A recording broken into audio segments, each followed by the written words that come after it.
ચાદર વિધિ કરીએ ને એના કરતા ગોદડા વિધિ કરવી જોઈએ. હું આ શબ્દ બોલું છું ને એ ટકોરના શબ્દ છે. ચાદર લઈ લઈને નીકળી પડવું ને ઘરે કઈ કરવું નહીં, આ ધંધો નથી.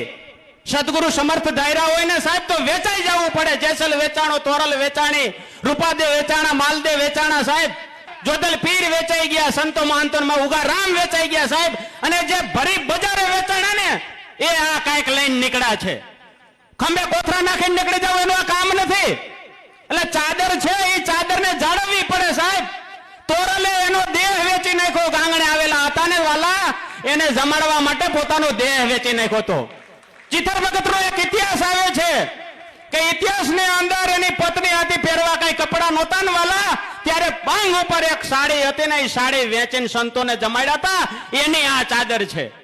આપણા આંગણેથી કોઈ ભૂખો ના જવો જોઈએ, આપણા આંગણેથી કોઈ પ્યાસો ના જવો જોઈએ વાલા. કાંઈ ના હોય તો પાણી આવકાર હોવો જોઈએ.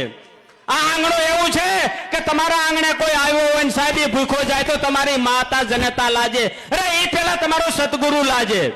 ચાદર લીધા પછી ખાલી રખડવાનો ધંધો કરવાનો નથી. પેલું જ કામ એ કરવાનું છે કે આંગણે આવેલો છે એ ભૂખો ના જવો જોઈએ, આંગણે આવેલો છે એ તરસો ના જવો જોઈએ. આંગણે આવેલો વ્યક્તિ છે ને એનું દિલ ના દુભાવવું જોઈએ સાહેબ.